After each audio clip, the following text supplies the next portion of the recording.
त्या भाषणाची आपण वाट पाहतोय. ते भाषण आपल्याला ऐकायचं. एकदा जोरदार घोषणा देऊया. दिलीप भाऊ तुम आगे बढ़ो.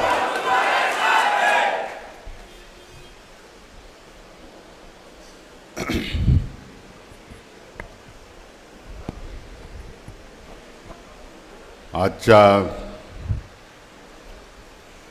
माझ्या वाढदिवसाच्या निमित्तानं माझ्या अभिष्ट चिंतन सोहळ्यासाठी आपल्यामध्ये उपस्थित असलेले मंचवरील सगळे मान्यवर, या ठिकाणी पाचोरा, भडगाव आणि परिसरातून आलेले सगळी वरीलधारी मंडळी, तरुण मित्र, माता भगिनी आणि पत्रकार मित्रांनो,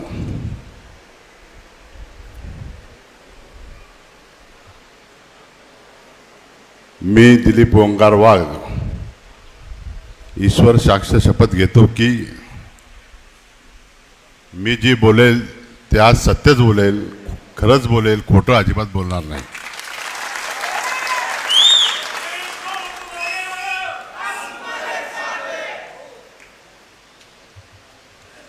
या तालुक्याचे आमदार म्हणतात की स्वातंत्र्यानंतर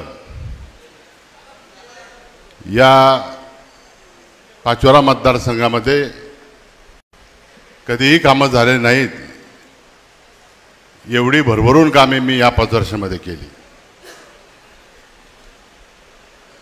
तशी त्यांना 10 वर्ष संधी मिळालेली आहे. परंतु मी त्यांची भाषणाची क्लिप ऐकली की 5 वर्षामध्ये इतका निधी आणला की आतापर्यंत स्वातंत्र्यानंतर या मतदारसंघामध्ये कोणीही इतकी कामं केली नाहीत असा दावा त्यांनी केलेला आहे. माझा त्यांना जाहीर प्रश्न आणि जाहीर आव्हान आहे की ह्या मतदारसंघामध्ये स्वातंत्र्यानंतर JS अप्पा, नंतर 57 मध्ये स्वर्गीय ओंकार अप्पा, नंतर 62 मध्ये स्वर्गीय सुकडो अण्णा, नंतर 72 मध्ये KM बापू, 77 साली पुन्हा आमदार अप्पा, 80 साली पुन्हा KM बापू, 85 साली पुन्हा अप्पा, 90 साली पुन्हा KM बापू, 95 साली पुन्हा अप्पा आणि 2000 मध्ये आरो तात्या. आणि आरो तात्यांनी 10 वर्ष काढल्यानंतर 2009 मध्ये या ठिकाणी मला संधी मिळाली. आता मित्रांनो, एक विचार करा की स्वातंत्र्यानंतर जर इथे कामच झाले नाही, आता आपण सगळे मतदारसंघातले लोक आहात. भडगाव मतदारसंघ शेजारी आपल्या तालुक्यात जवळ आहे, परंतु आता नवीन जोडलेला आहे. परंतु तालुक्यातले अनेक मान्यवर ज्येष्ठ मंडळी देखील इथे उपस्थित आहे. मला एक सांगा की हिरवा प्रकल्प कोणी केला, बहुळा प्रकल्प कोणी केला, आग्नावती कोणी बांधलं, घोडसगाव, पिंपळगाव, कोल्हे, राजुरी, सार्वे पिंपरी असे अनेक छोटे मोठे प्रकल्प जिल्ह्यामध्ये पाचोरा तालुका हा सिंचनामध्ये पहिला नंबर लागतो. मग ही धरणं बांधायला कोण आली होती का जे बोलतायत त्यांचे पूर्वज बांधून गेले? हा मोठा प्रश्न आहे. नंतरच्या कालखंडामध्ये तुम्ही बघा, आपल्या पाचोरा शहरामध्ये खत कारखाना आला. पूर्वीचं बस स्टँड आपलं गावात होतं, ते बाहेर आलं. या मोंढ्याला रस्त्याला औद्योगिक वसाहत आणली. ही सगळी कामं कोणी केली? त्या वसाहत आणल्यामुळे, MIDC आणल्यामुळे इथे बेरोजगारांना रोजगार मिळाला. आणि म्हणून ही जी आमदारांची काही टिप्पणी आहे, ते जे काही म्हणतायत त्याच्यामध्ये किती तथ्य आहे, त्यांनी काय कामं केली ते सांगावं. ते म्हणतात की मी इथला पूल बांधला, तिथला पूल बांधला. मग पूलच का झाले? कारण की त्या कामांमध्ये टक्केवारीचं प्रमाण मोठ्या प्रमाणात मिळतं. मला एक सांगा की बडगाव तालुक्यातले 7 बंधारे केटी वेर्स, मी 9 ते 14 आमदार असताना 13-14 मध्ये त्याला पाणी उपलब्धतेचा दाखला मिळाला आणि मी त्यावेळेस 14 नंतर सत्तांतर झालं. मी तेव्हापासून तर आतापर्यंत 3 वेळा पत्रकार परिषदा घेऊन मागचे खासदार आताचे आमदार म्हणजे तुम्ही बॅरेजेस बांधा. जर 2014 मध्ये सत्तांतर झाल्यानंतर फडणवीसांचं सरकार आल्यानंतर जर यांनी पाठपुरावा केला असता तर आज 2024 हे 5 वर्षापासून आपण या ठिकाणी 7 बंधाऱ्यांमध्ये पाणी साचलं असतं. परंतु ह्या निष्क्रिय आमदारामुळे ही कामं या ठिकाणी मतदारसंघामध्ये होऊ शकले नाहीत. आणि ते म्हणते आम्ही विकास केला. आता विकास कुठे दिसतोय? आम्ही पाहतोय पाचोरा शहरामध्ये विकासाचा कार्यक्रम करताना त्यांनी बघितलं. 2014 पर्यंत ही सगळा सत्ता चालली. यांच्या काकांनाही प्रतिनिधित्व त्या ठिकाणी मिळालं.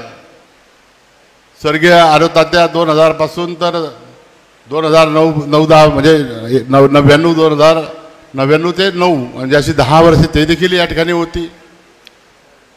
परंतु त्यांच्या कार्यकाळामध्ये देखील असं ठोस असं काम झालं नाही. आणि म्हणून 9ला आम्ही आव्हान केलं जनतेला आणि जनतेला मला त्या ठिकाणी निवडून दिलं. आणि एकाच वेळेस मी जेव्हा निवडून आलो त्यावेळेस मी नगराध्यक्ष आणि आमदार पाचोऱ्याच्या इतिहासात घडलं नाही असं काम दोन्ही पद त्या ठिकाणी मिळाली. फिल्ट्रेशन प्लॅनचं आजही आपल्याला शुद्धीकरणाचं पाणी मिळत नाही. फिल्ट्रेशन प्लॅन बंद आहे. यांच्या नेतृत्वाखाली गेल्या 10 वर्षापासून नगरपालिकेमध्ये सत्ता आहे. गेली 10 वर्षापासून या तालुक्याची सत्ता त्यांच्या ताब्यामध्ये आहे. फक्त हुकुमशहा पद्धतीने टक्केवारीचे राजकारण नगरपालिकेमध्ये असेल. किशोर पाटील यांचा अमोल शिंदे यांना हादरा, वैशाली पाटील यांचा किशोर पाटीलना हादरा. अमोल शिंदे म्हणतो किशोर पाटीलला या ठिकाणी धक्का. तुम्ही धक्के देत राहा, जनता तुम्हालाच धक्का देणार आहे. काय प्रवेश सोहळे, काय सरपंचांना सांगतात की ये इकडे तुला 25 लाखाचं काम देतो, हा रुमाल टाक. अहो लोक पळून आले तिथून अक्षरशः. मला आता एक खेड्यावरच्या कार्यकर्त्यांनी किस्साच सांगितला की सरपंच आणि डेप्युटी सरपंच गेले आणि त्याचे काही ब्रोकर असतात, ते ब्रोकर असं जाळ्यामध्ये टाकतात की चला तुम्हाला काम मिळवून देतो. ते काम मिळवण्याच्या आशेने गेले, तिथे पत्र तयार होईल आणि आपल्याला काहीतरी काम मिळेल या आशेने गेले. तर हे आमदार कुठेतरी प्रवेशाच्या सोहळ्यात होते. ते म्हणे आधी रुमाल टाकून घ्या मग पत्र घेऊन जा. म्हणजे अशा पद्धतीचे प्रवेश सोहळे होत आहेत. मानसिंग मामा इथे बसलेले आहेत, त्यांच्या गावात मोठा किस्सा झाला. 8 दिवसापूर्वी एक प्रवेश सोहळा झाला, त्याचे फोटो व्हायरल झाले. त्या कार्यकर्त्यांना तिथेच जेवण दिलं आणि 10 दिवसानंतर दुसरा माणूस तिथे गेला आणि त्याने तिथे त्याच पोराचा प्रवेश तिथे करून घेतला. गेल्या महिनाभराचे फोटो काढा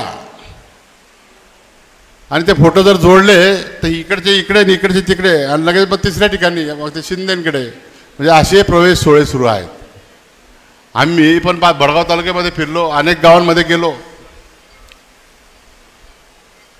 अनेक लोकांनी सांगितलं की आम्ही यावेळेस तुमचं काम करणार आहोत, पण आम्ही कोणाला नाही की तुम्ही की आपल्या जे काही इच्छुक आहेत ते बोर्ड सुद्धा मतदारसंघामध्ये लावत नाही, मतदारसंघ सुद्धा विसरून जातात. एका उमेदवाराने त्या गोराखेड्याला बोर्ड लावला. अरे मी म्हटलं हे गावच मतदारसंघात नाही आहे, म्हणजे त्यांना गावच मतदारसंघाची माहीत नाही आणि ते उमेदवार करायला निघालेले आहेत. अशी ही परिस्थिती वाईट या ठिकाणी आलेली आहे. मित्रांनो, 9 ते 14 मला चांगली संधी आपण त्या ठिकाणी दिली. आता मी कुठे नगराध्यक्ष मी नगरपालिका माझ्याकडे, आमदारकी माझ्याकडे, कार्यकर्त्यांचा संच माझ्याकडे, परंतु मला 2011मध्ये एक वेगळ्या माध्यमातून बदनाम करण्याचा प्रयत्न केला गेला.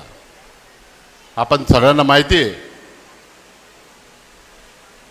की कशा पद्धतीनं खोटं नाटक कबाड रचून मने हाटरीसारख्या प्रकारे मला गोवण्याचा त्या ठिकाणी प्रयत्न झाला, बदनाम केलं. ही सगळ्या मतदारसंघाला कल्पना आहे.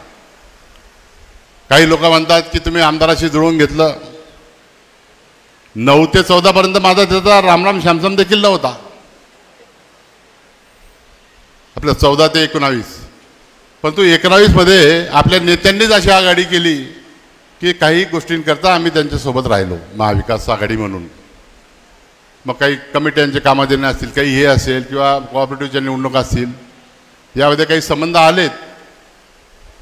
परंतु ज्या माणसाने माझ्यावर आघात केलेला आहे त्याच्याशी तडजोड करण्याचा तर विषयच येत नाही. जन्मभर ते विसरू शकत नाही अशा प्रकारची परिस्थिती त्या ठिकाणी निर्माण झालेली होती. या ज्या काही राजकारणामध्ये गोष्टी घडत असतात ती काही माझ्याकरता घडल्या नाहीत. आज शेतकरी संघाची निवडणूक बिनविरोध झाली, ती त्यांच्यासोबत होतो. मार्केट कमिटीची निवडणूक झाली, त्याच्यामध्ये वैशालीबरोबर होतो. आणि म्हणून मार्केट कमिटीमध्ये आमचे 3 लोक आले, इकडे शेतकरी संघामध्ये 10 लोक आले. जिल्हा बँकेला आपण त्यांना पाठिंबा दिला, दूध फेडरेशनला आपल्याला पाठिंबा मिळाला, इथपर्यंत ठीक होतं. परंतु विधानसभेच्या निवडणुकीमध्ये अशा तडजोडीचं राजकारण मागच्या पूर्वीच्या काळात आम्ही कधी केलं नाही, असं भविष्यात करणार देखील नाही. मागच्या प्रेस कॉन्फरन्सला मी सांगितलं, मतदारसंघामध्ये अशी चर्चा चालू करून दिली की भाऊंनी नगरपालिकेचं नगराध्यक्षपद भाऊंकडे राहणार आहे आणि आमदारकीसाठी आम्हाला पाठिंबा देणार आहे, असा आमदार म्हणतात. इकडे ताई असं म्हणतात. ताईबरोबर मी काही फक्त त्या मार्केट कमिटीबरोबर कॉन्टॅक्ट संबंध आले की आता भाऊंनी मला सांगितलं आहे की ताई तुम्ही पुढे व्हा. मग आता मी भाऊला पुढे व्हा, ताईला पुढे व्हा, मग आम्ही काय करायचं? 60 वर्षापासून अविरतपणे या मतदारसंघामध्ये वाघ परवारीची सेवा आहे. वेगवेगळ्या स्थानामध्ये आम्ही निवडून आलो. मी नगराध्यक्ष झालो, आमदार झालो, नाना नगरसेवक झाले, मुलगा झाला, पुतण्या पंचायत समितीला आला. वेगवेगळ्या माध्यमातून वेगवेगळ्या संध्या आम्ही घेतल्या. आता यांच्यामध्ये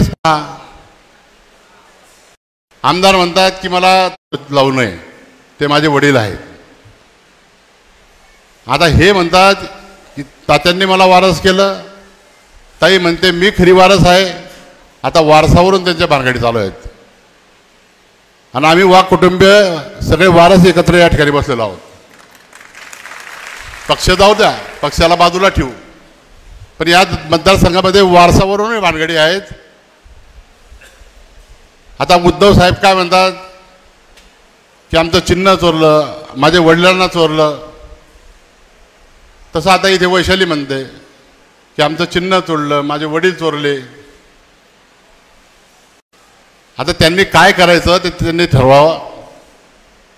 एक आहे शिंदे गटामध्ये, एक आहे उद्धव गटामध्ये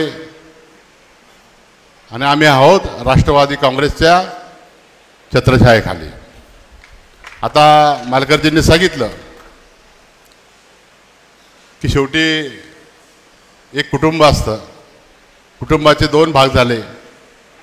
त्या दोन्ही भागांमध्ये मनस्थिती जरा विचित्र होती की काय करावं हे कळेना.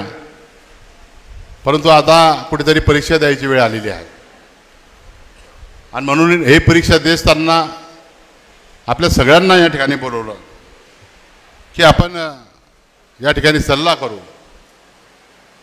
आम्ही आतापर्यंत जे काही कामं करत आलेलो आहोत, म्हणजे जे काही आमदार आरोप करतात, माझा तो विषय बाकीला बाजूला राहिला की या मतदारसंघामध्ये लासगावला सबस्टेशन आहे, वाडीला आहे, पिंपळगावला आहे, नगरदेवळाला आहे. हे सबस्टेशन कोणाच्या काळात झाले? लोणचं सबस्टेशन, वर्धीचं सबस्टेशन माझ्या काळात मंजूर झाले. या मतदारसंघामध्ये शैक्षणिक संस्थेचा विस्तार आमच्या सगळ्या नेतृत्वाखाली, नानाच्या माझ्या विस्ताराखाली झाला. आप्पासाहेबांनी वाडी, बांबरूड, कुराड, खेडगाव, मायजी या ठिकाणी एक हायस्कूलचे दालनं उभी केली. त्या ठिकाणी गोरगरिबांच्या कमी फीमध्ये मुलं शिकतात. हे मतदारसंघामध्ये सर्वांगीण विकास ज्याला म्हणतो, मग तो शैक्षणिक क्षेत्रातला असेल. आम्ही केटीवरच्या माध्यमातून या शहराला पाणी दिलं.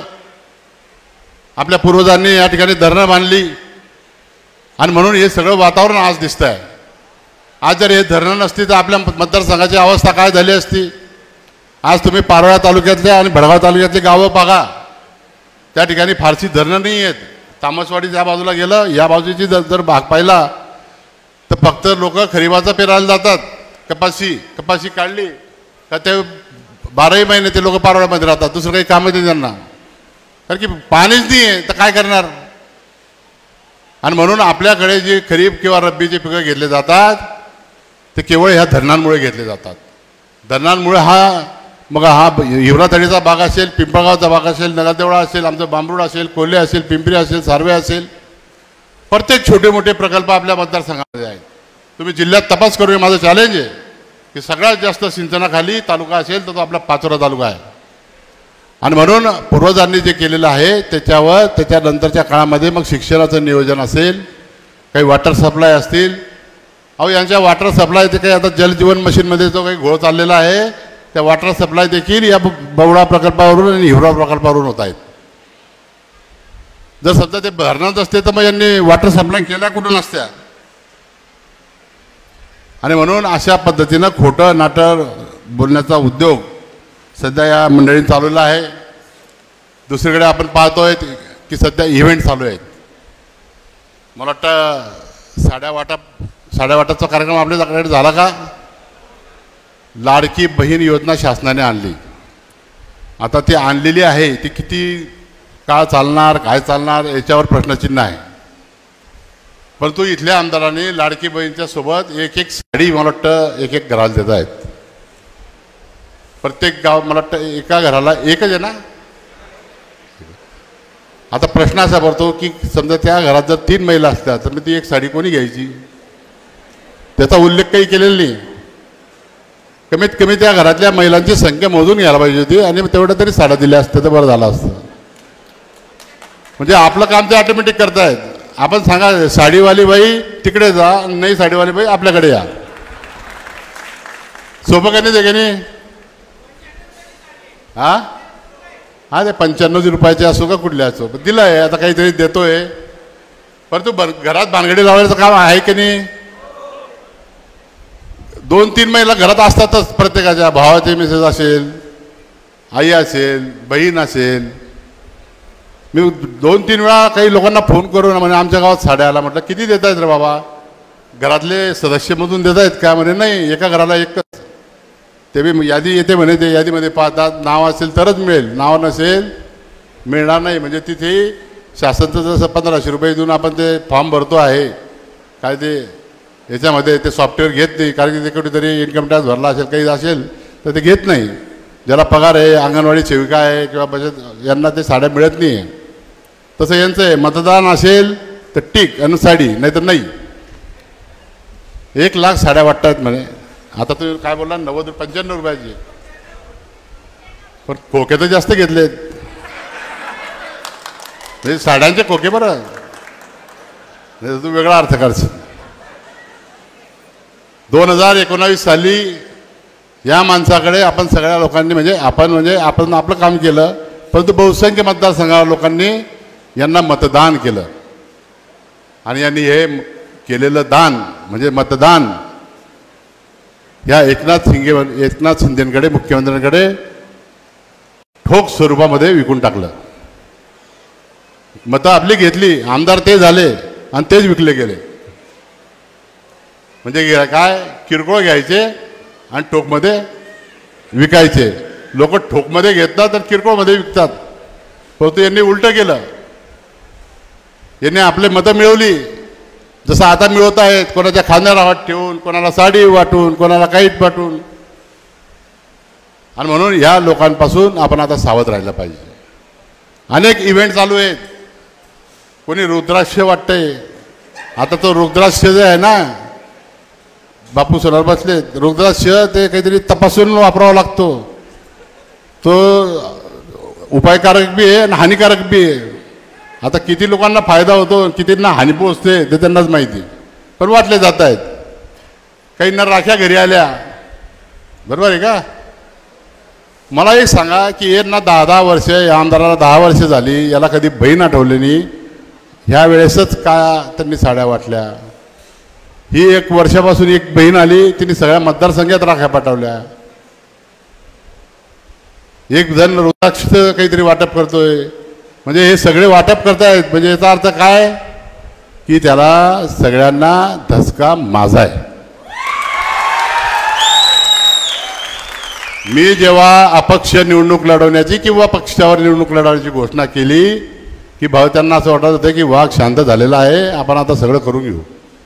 परंतु जेव्हा आपण रिंगणात आलो तर इंडिकेटर लागलेले आहेत. आणि तुम्हाला दाव्याने सांगतो, ही जी काही लढाई होणार आहे विधानसभेची, जसा आता कोणीतरी मालकरजींनी सांगितलं, मी आत्मविश्वासाने सांगतो की मला स्वतःला कॉन्फिडन्स आहे, कारण की मी तुमचा उमेदवार आहे. मला उमेदवारी मागायला कुठेही जायचं नाही, पण आम्ही गेलो. आदरणीय शरदचंद्रजी पवार साहेब आणि आप्पासाहेबांचे एकदम जवळचे संबंध आहेत.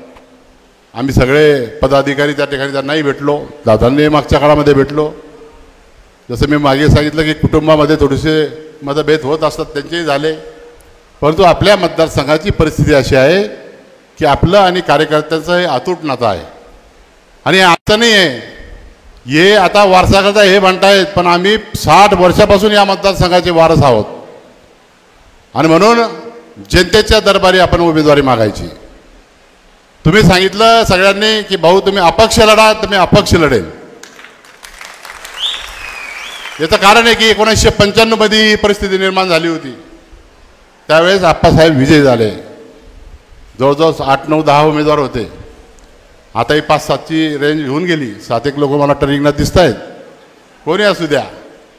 परंतु जसं सांगितलं की आपले जो मतदार परंपरागत वारस हक्काने, जसं वारस हक्काने तुम्ही जमिनी करतात, वारस हक्काने आपल्याला काही संपत्ती मिळते, तशी वारस हक्काने मतदार बंधू आणि कार्यकर्त्यांची संपत्ती आप्पासाहेबांपासून मला मिळालेली आहे. आणि ही संपत्ती आम्ही जोपासत आहोत. काही लोक बोटावर मोजण्या इतके लोक काही गेले आपल्यापासून, त्यांना पदं देखील दिली होती. परंतु ते लोक काय करतात, आपल्याकडे जेव्हा राहतात तेव्हा कुठेतरी एका कोपऱ्याला उभं राहतात आणि आज तिथे जाऊन पुढे पुढे करतात, चमचेगिरी करतात. आणि म्हणून तेच लोक आपल्याकडे पाठवले जातात की जा राष्ट्रवादीमध्ये तुमचे ओळखीचे पाळखीचे जुने कार्यकर्ते असतील त्यांना आमच्याकडे आणा. अनेक कार्यकर्त्यांकडे तरी येऊन गेलं मला वाटतं, ते एक पिंपरीचं आहे, जे आले होते ना, काही लोकांकडे आले होते ना. परंतु आपल्या लोकांनी थारा दिला नाही. अनेक कार्यकर्त्यांनी मला फोन करून सांगितलं की आम्ही त्यांना सांगितलं आम्ही भाऊंसोबतच आहोत, पक्ष कोणताही असो, भाऊ लढतील, आम्ही भाऊंसोबत राहू. त्या माणसाला आम्ही मार्केटचं सभापती केलं, शेतकरी संघाचं सभापती केलं, कारखान्यावर पाठवलं. त्याने नंतर BJPमध्ये प्रवेश केला, तिकडून झेडपी लढली, आपल्याकडून बी एकदा झेडपी लढली आणि आता उबाटामध्ये प्रवेश केला. म्हणजे 10 वर्षामध्ये 3 पक्ष फिरून आले. असे काही नगिने आहेत. आता एक बडगावला एक कोणी चेअरमन झाला, त्याने सगळे पक्ष सोडले, म्हणजे सगळे पक्षांमधून फिरून आला. म्हणजे काही लोकांना पक्ष ही म्हणजे काय झाला, आपण फेरी मारतो, प्रदक्षिणा मारल्यासारखं त्यांचं समाधान होत नाही. आणि म्हणून हे निष्ठा नसते, निष्ठा असतात हे लोक. म्हणून अशा लोकांकडे दुर्लक्ष करून ज्या एकोप्याने आज तुम्ही भरभरून मला शुभेच्छा देण्यासाठी आणि आशीर्वाद देण्यासाठी आलात. आगामी 1-2 महिन्यामध्ये निवडणुकाला आपल्याला सामोरं जायचं आहे. आणि म्हणून हा जोश, ही ताकद माझ्या पाठीशी खंबीरपणे आपण उभे राहा. मी तुमच्या कुठेही विश्वासाला तडा जाऊ देणार नाही. आणि कोणी काही सांगो, यांच्याजवळ इतके कोटी आहेत, त्यांच्याजवळ तितके कोटी आहेत, त्यांच्याजवळ जास्त असतील, कोट्यांमध्ये असतील, आपल्याजवळ कोटीत असतील, आपणही करू, काही हरकत नाही. असं काही कोणाच्या पैशांवर कोणी काही घर काढून देत नाही आणि काही करत नाही. सगळं ठरवणारा हा मतदार आहे. सगळे सोपस्कार करून मतदार ठरवतो की कोणाला मत द्यायचं. तो काही अपूर्ण सोपस्कार करत नाही. मतदार हा पूर्ण सोपस्कार करतो. हा सगळा अनुभव तुम्हाला कार्यकर्त्यांना आहे. त्याच्यामुळे ती चिंता करण्याची आवश्यकता नाही. सगळ्या गोष्टी निवडणुकीच्या काळामध्ये येतील. अनेक वक्ते अजून आपले बोलायचे या ठिकाणी राहून गेले. दत्ताबा होते, खलीलदादा होते, परंतु वेळोवेळी आपली भाषणं होतील. दौरे आता पाचोरा तालुक्यात दौरा देखील आपण सुरू करणार आहोत. सगळ्या कार्यकर्त्यांच्या भेटीगाठी त्या निमित्तानं आपल्या सगळ्यांची हितगुज होईल. पुनश्च एकदा आपण मोठ्या संख्येने या ठिकाणी शुभेच्छा देण्यासाठी आलात. यासाठी मी आपले खूप खूप धन्यवाद मानतो, आभार मानतो आणि सगळ्यांना विनंती करतो की कुठलीही घाई करू नका. खूप जेवण करून ठेवलेलं आहे. आरामशीर जेवणाचा स्वाद घ्या. ज्यांचा उपवास असतील त्यांनी ते उपवासाचं काय जे असेल ते घ्या आणि शांततेने मात्र ज्या ज्या वाहनाने आला असाल त्या वाहनाने आपण सुखरूपपणे घरी जा एवढी विनंती करतो आणि थांबतो. जय हिंद, जय महाराष्ट्र. धन्यवाद. धन्यवाद भाऊ. यानंतर मी विनंती करतो रणजितदादा पाटील यांना की त्यांनी आभार मानावा. कोणीही घरी जायची घाई करू नका. जेवणासाठी व्यवस्थित बसा. एक पंगत झाल्यानंतर तर तोपर्यंत आपण इथे सत्कार घेणार आहोत. ज्यांना सत्कार करायचे ते भाऊंचे सत्कार करतील. आपल्या सर्वांचे नेते माननीय माजी आमदार दिलीप भाऊ वाघ यांच्या वाढदिवसानिमित्त आयोजित करण्यात आलेल्या आजच्या या कार्यकर्ते व हितचिंतकांच्या मेळाव्यासाठी आपण या ठिकाणी मोठ्या संख्येने उपस्थित झालात. त्याबद्दल आपल्या सर्वांचं या ठिकाणी संयोजकांच्या वतीने आभार मानतो आणि आजचा मेळावा संपला असं जाहीर करतो. या ठिकाणी सर्वांनी जेवण घेऊन जायचं आहे.